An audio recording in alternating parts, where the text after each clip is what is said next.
A Quiet Place, Flight of the Navigator, Hereditary, Shaun of the Dead, all coming up next on the Movie Burner blog, our movie reviews here at Movie Burner Entertainment. I'm joined here once again with John, and we're going to talk about the first film on the Movie Burner blog, John, is A Quiet Place. It's certainly a quiet place here on the Movie Burner blog this week, but you've seen this film, I've seen this film. What's your thoughts?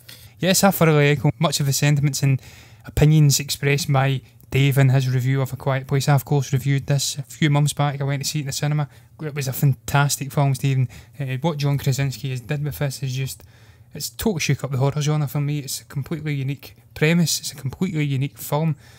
Some amazing performances from Emily Blunt, John Krasinski, and most notably Millicent Simmons. I thought the young deaf daughter in the family, I thought she was incredible. Much of the film did focus on her struggles of being deaf and having to live in this world where making the least little noise will draw out these horrific big alien creatures that are blind but have got hypersensitive hearing, and they just kill you within seconds. And I thoroughly agree with what he says about the opening 10 minutes, that it could have been a short film in its own, and that the whole sequence is a triumph of minimalist storytelling. It was incredible. It was a perfect opening for the film. It gave you exactly what you needed. It told you the premise of the story, introduced all the characters, introduced the aliens, and just the utter terror and the danger that they pose to any living human in this new apocalyptic world. I thoroughly enjoyed the film. If it said as much in my review, I think I gave it a 5 out of 5. The use of silence, totally unique concept, and it shook up the horror genre, as I said, for me, and I still think it's one of my favourite films of this year. I think the fact that it's just not a horror film, John, is probably what's made it success. Yeah. I enjoyed it. You know, I'm not the biggest horror fan out there. Terrific cast. It's interesting to see what Dave says, actually. I think it's the last paragraph in his review about talk about this sequel. I didn't realise that they were going in that direction, I've got to be honest. And I totally agree with Dave here. I sincerely hope they change their minds on this as well. I don't think it warrants a sequel. I think as a standalone, just a one movie story, it works. I don't know how it would work with a sequel. It seems to be just the common trend these days with any successful first film out there. It's never intended to be a franchise or anything like that. And once the studios get their mitts on hot property, this is what they do. They want to try and see how far they can stretch the story out. I don't really know where they would go with this story, to be honest with you, in any sequel, but my sentiments are the same as Dave's. I think they should just leave it alone. It's a great film, a great horror, sci-fi, drama. I mean, it's got everything in there really that you expect from this type of film, and it's got a great cast, as I said, as well, and I think they should just leave it alone. The fact that it was made as a standalone film means that most of these actors were probably only signed up for a one-picture deal anyway. Try to get them back, entice them back for a sequel might prove more difficult than the filmmakers think. Yeah, I don't think it would be difficult for John Krasinski, because obviously he was a director. It was probably a passion project for him, and obviously Emily Blunt is married to him, but I completely agree, Stephen. They shouldn't touch it with a barge pole. They absolutely should not do a sequel. I can understand why they maybe think of doing a sequel the way it ended, with obviously Emily Blunt's character holding a shotgun, her young daughter, and they were ready to just take and unleash hell upon these alien creatures. I believe there was dozens of them approaching the house, and they had all these cameras set up, and they were looking at them all rush into the house. I completely agree, they should not do it, and they should leave it as a standalone film. It's got the potential to stand the test of time and really become a classic film in the history of horror and just drama. You're right, it was a combination of sci-fi, horror and drama, and just as he says in his review, I've never experienced anything like that in a theatre in my life. I'm always self-conscious to crunch on popcorn at the best of times in theatres, but you just could not bring it in the door watching this film. It was so deathly silent that you could hear drinking down people's throats. It was impossible. Just a completely unique cinema-going experience. Wonderful directing from John Krasinski, amazing performances. It had everything. It had tension, suspense. It was smart, and the way it exploited the science and had these terrifying creatures being almost terrifying by their absence, if you know what I mean. That probably sounds stupid, but you were worried about every little thing getting dropped. There was a moment where he caught a lamp or something falling off a table, and you were worried about the creatures that weren't even on the screen at that moment. Were they going to hear it? When were they going to appear? There was a moment where Emily Blunt's character stood on a nail, and you were just waiting on it coming. The way they utilised the creatures was incredible. It was a low-budget film, and I've not got much more to add to it, Stephen, but I do think it was a wonderful film. It's easily within my top 3 films of the year. Yeah, John, I would probably agree with that. I think the fact that we're talking about it being a classic film already is probably because it had a classic ending. Yeah. Sometimes just leave endings the way they are. Imagine, there was a sequel to Three Billboards Outside Ebbing, Missouri, where we get to see our main characters set off to, maim, kill this person they're going after at the very end of the film. I'd absolutely hate that. I think the way that film ended was perfect. It leaves a lot to the imagination. Yeah. The same as this film does, A Quiet Place. I think just leaving it the way it is what makes the film what it is. You're absolutely right. Yeah, it's always brilliant to have a bit of ambiguity at the end of films, Stephen, leaving it open-ended, and then you can have viewers make up their own mind about where the story's progressed after that. Exactly, that's what makes it so rewatchable, as you did say, because you can have your own theories. That's what makes classic books so rereadable as well, Stephen. If they end with an ambiguous ending, you can make your own mind up, and it lets you go back in and enjoy it again and again and again without sequels and whatnot destroying the experience. But we're going to move on to the next film, Stephen, in this week's Movie Blog Rundown, which is Flight of the Navigator. This one was reviewed by you. It's from all the way back in 1986, when I was but a glint in my father and my mother's eyes. I'm not going to lie, I don't know much about it. It's been directed by Randall Kleiser, and it stars Joey Kramer, Paul Rubens, Cliff DeYoung, Veronica Cartwright, Sarah Jessica Parker. She must have been very young in there, Stephen. Yeah. I'll let you in to talk about it. I didn't know anything about this film. I can't lie. Yeah, Howard Hessman's in there as well, John. He plays Dr. Faraday in this film. And, I don't really want to read word for word of the review. That's what, go on and read the review on the website at movieburnerentertainment.org. But, the premise of this film is it's about space and time. This boy, it's set in 1978, he's going back to get his younger brother from a friend's house in the woods, and he falls into a ditch, wakes up, goes back to his own house, and his mum and dad aren't there anymore. It turns out that the timeline has moved on to 1986 now. There's 8 years have passed. The character of David Freeman, played by Joey Kramer, hasn't aged. His younger brother has. He's a big younger brother. As Matt Adler says, he plays the older version of the character Jeff, his younger, older brother. It's a bit strange. His mum and dad have aged as well, and they still get this mongrel of a dog as well. I'm telling you, if you see this film, it's the weirdest looking dog ever. It's got kind of, it looks like it's got glass eyes. It's a strange dog. I think it's called Bruiser or something like that, and it's certainly not a bruiser. But I digress. What has happened here is there's this alien. It's called Max in the movie, and basically Max, he goes from sort of planet to planet, picking up life forms to extract information or whatever he does. And for some reason the human body and mind can't withstand being put back in the same place at the same point in time, so he's had to move on 8 years into the future. And basically, it's a different time and era for David. He doesn't feel like he belongs there. He knows that NASA are on his tail. This is where Dr. Faraday, played by Howard Hessman, comes in. He's wanting to basically track him down, and it really is. It's a good film, and when it came out, I think Disney put up a lot of the money for this film to, be released, because I think it was going to be put out as an independent film at one point. Disney picked up the rights for this, released it. Yes, Sarah Jessica Parker is in there. She plays the character of Caroline McAdams, who works at NASA in some capacity and kind of befriends David.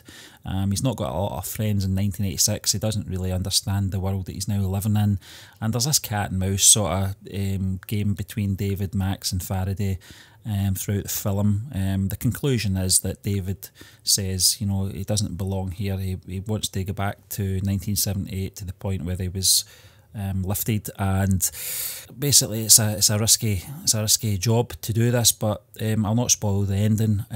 It's a good film. It was good for its day. It's one of those films that if you enjoyed it, if you were around in 1986, you might have some sort of reservations going back to seeing this kind of film.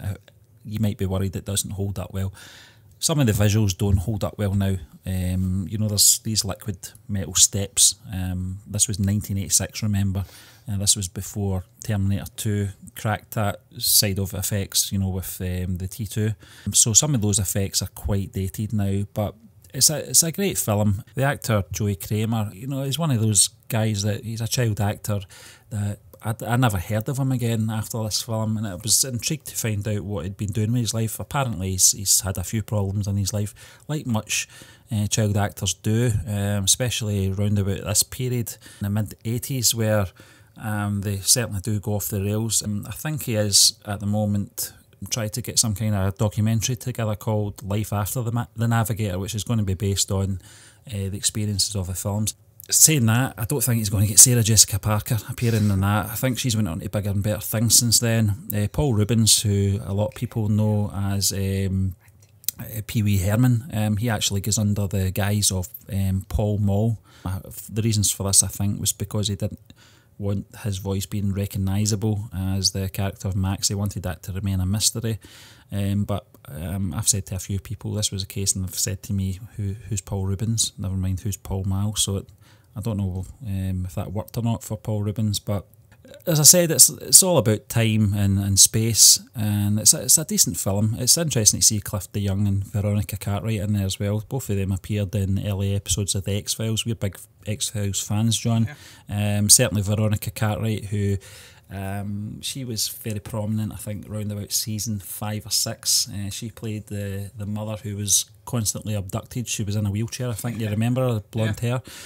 She's a terrific actress, and it's a good cast as well. You know, I think Joey Kramer does a great job. I think he's about 12 or something at this point, and it's a good film. If you've not seen it, I'd recommend giving it a watch, but don't expect too much.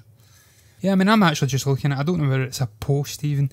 Certainly it's under Games Radar, when they're ranking it in the 20 weirdest movie pets, and you were discussing the dog, and actually in your review I was actually laughing at it while you were talking there, Stephen. You says even the dog was something from a nightmare or something along those lines. It was very funny.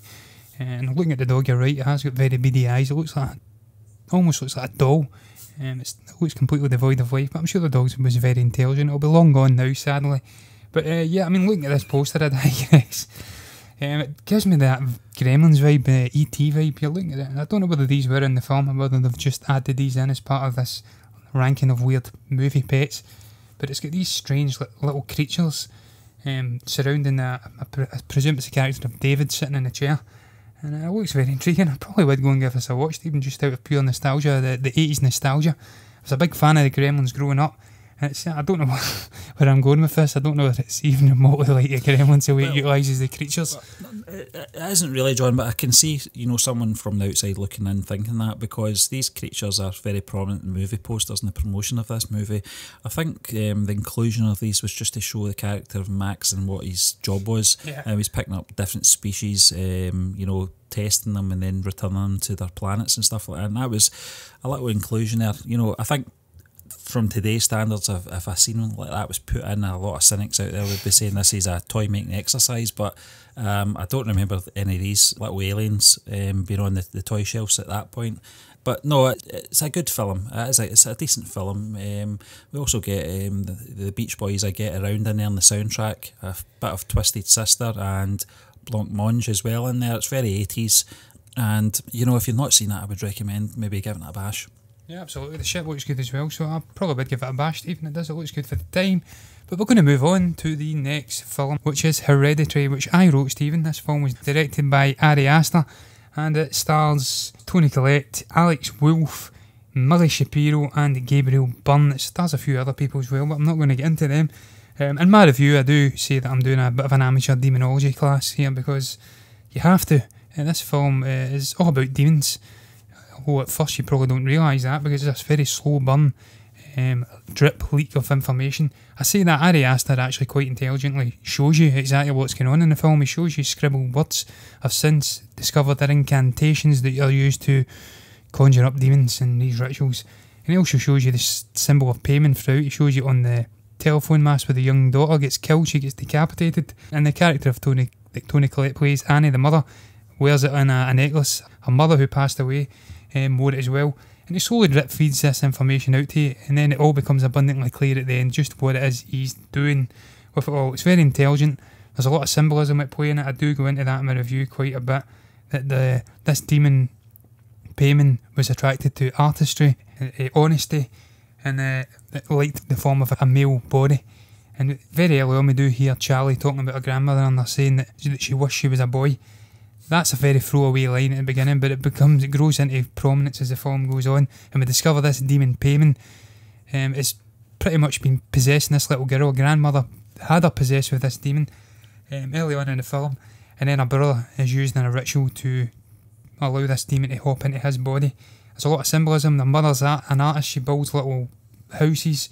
The daughter, Charlie, scribbles hideous little sketches in her book, and this is why it's attracted to the artistry. The mother blurts out that she didn't want her son after a little sleepwalking incident, and that's it taking its form as well. But I'm gibbering on here. I'm giving my demonology class here as well, but I thought it was a decent little film. It wasn't outstanding by any means. I was quite disappointed in that it wasn't a full-blown horror that I thought it was getting set up as. It says it was this generation's Exorcist. I was getting expecting it to be very scary, and it was more creepy and disturbing, certainly at the end when it went full-blown crazy into the paranormal element of the story. But there was some amazing performances. Tony Collette was incredible. I say it's the Tony Collette show in my review. Gabriel Byrne was very funny with his one-liners and just his swearing, not giving a crap about what was happening. He thought his wife was getting into full-blown mental illness. And the performance of Peter Wolf was great as well. I don't mind cerebral films that try to get you to think, but you should advertise them as that. And if I realised that going in, I would have probably enjoyed it a bit more. But I thought it was going to be a popcorn flick horror film, and it wasn't at all. It was an art house film with horror elements that got you thinking, intelligently utilised symbolism to give you a great rousing finale. Yeah, John, we've talked about this in depth on the UK box office show as well in regards to your experience. I don't have any experience of this film because I've not seen it. I don't intend to go out and see it either. I know that just judging on the feedback from yourself, it's not one I'm going to really rush out to go and see. No. I might see it on Sky Movies when it comes out or on digital download. I might give it a bash then. It's interesting to see that, this film, it's got a great cast and it's got good ratings as well on IMDb, I did notice. Yeah. But strangely, it's getting mixed reviews. I don't know if this is, as we like to call these type of films, a Marmite type of film. Yeah. You either love it or you hate it. I don't know if that's doing the film any justice in its sort of description. But I was very intrigued to see that, one review loved the film and then the next one hated it, and it seemed to be a pattern. I don't know if that's the case or not. Yeah, well, it certainly does seem like it's splitting audiences down the middle. It's very divisive. But I seem to be an anomaly in that regards because I didn't love it or hate it. I just merely liked it and nothing more. I gave it a 3.5 out of 5 in my review, Stephen. I wasn't blown away with it. I thought it was quite intelligent the way it utilised symbolism. As a first feature-length film from Ari Aster, I thought he'd done smashing. You get some brilliant performances out of Tony Collette and Alex Wolff. The film was well shot, the way it utilised the claustrophobic corridors of the house, and it was more uneasy and psychological, and it wasn't jump-scared by any means. But I'd give it an average 3 out of 5. It wasn't an absolutely amazing film by any means. I've seen people saying it's the best horror film in years. It absolutely isn't. The film we were discussing earlier, A Quiet Place, blows it out the water in that regards. And I've not got much more to say. It was a decent enough film. Yeah, and just moving on now, John, to our final movie in this very short edition of the Movie Burner blog. It's a film from 2004. Both of us have definitely seen this film. This really just ties in with what we were talking about the other day in regards to Edgar Wright and Simon Pegg working again on another film in the near future. This is Shaun of the Dead. This is the one that introduced a lot of people, maybe outside of the UK, to Simon Pegg. I do say in my review, the first sort of exposure I had to the great man was in an episode of Alan Partridge in Series 1. As you recall, it was the boat making video one. Hilarious episode that Simon Pegg. That's right, exactly. That's a classic episode now, and Simon Pegg had some memorable lines in that. Wind on a couple of years forward, we had the first sort of collaboration between Wright and Pegg at this point in a TV series called Spaced. I'm not sure if you've seen that, John. I have not. It was a terrific show for its time. You could see a lot of the styles in writing and direction from Edgar Wright in this series. Those sort of fast cuts that he does, and sort of wipes and stuff like that from scene to scene is all to be seen in this television series. It's a very funny series. It's got a lot of pop cultural references in there as well that a lot of people who are big Star Wars fans, Back to the Future fans, Star Trek, etc. will get. And So when this film was announced, I was looking forward to it. I'd already jumped onto the Edgar Wright, Simon Pegg bandwagon at this point anyway, so I was looking forward to it. I've said this time and time again, I'll say it again, I'm not the biggest horror fan out there, but for some reason I was intrigued to see how they were going to do this at a time when zombie films weren't really that popular.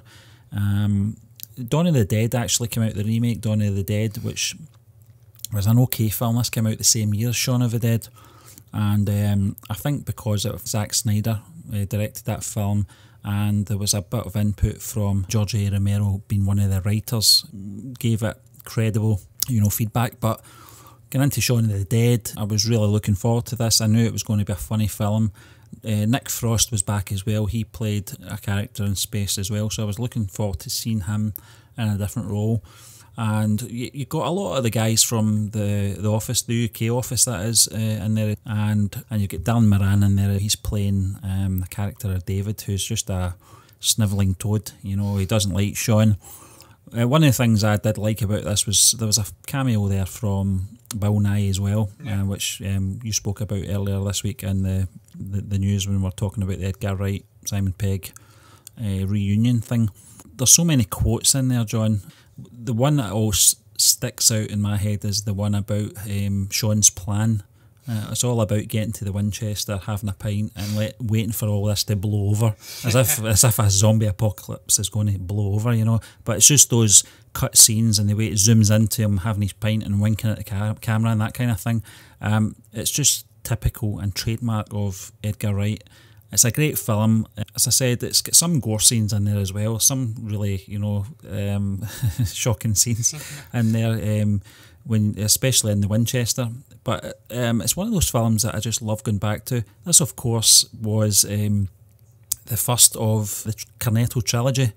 I don't think, as much as I like Hot Fuzz and The World's End, nothing's really touched this film since it came out. They've not really matched it or surpassed it in any way, and that's not to say that Hot Fuzz and World's End aren't great films. They are, they're terrific films, but they're just not a patch on Shaun of the Dead.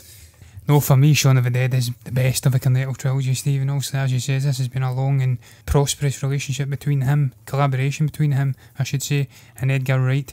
I just think it's an amazing film. And what really differentiates it from the release of Dawn of the Dead in the same year is the fact that it is more of a comedy film. It takes the piss out of the zombie films.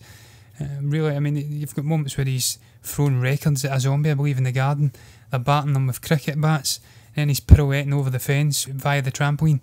There's just so many iconic and amazing moments. I think there's a moment where he maybe knocks a zombie down, or am I remembering that correctly?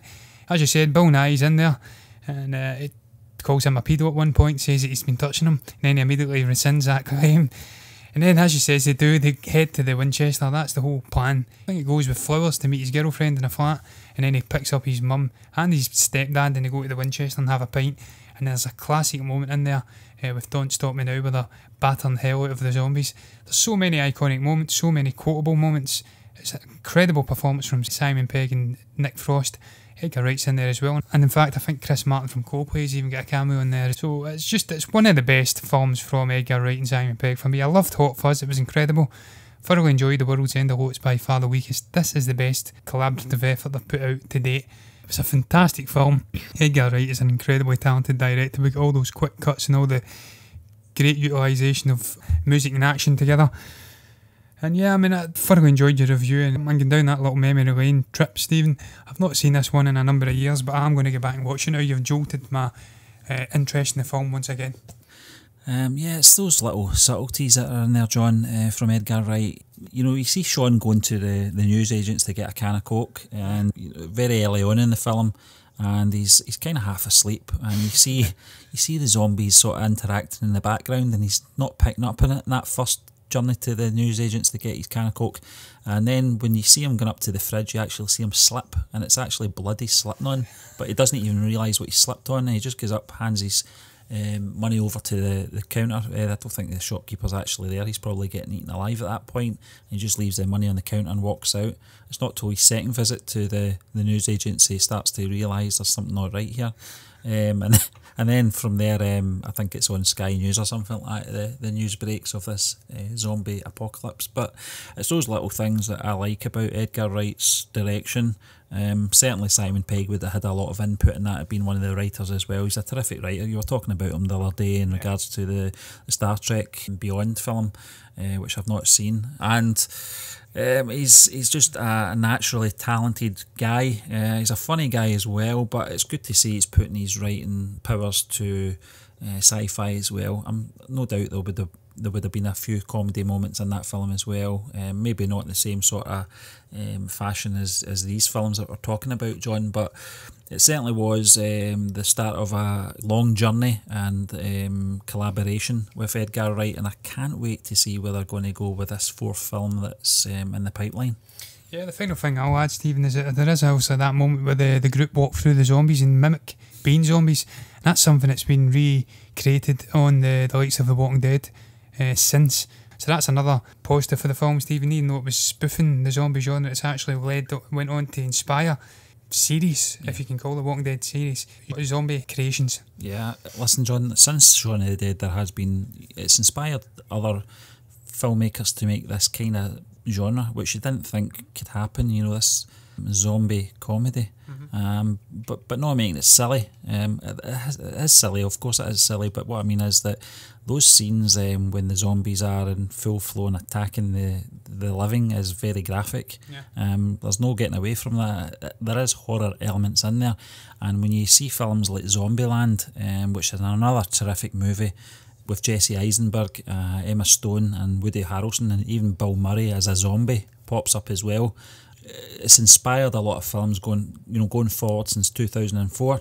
It's not just one of my favourite Simon Pegg films, it's one of my favourite films of the last 15-20 years.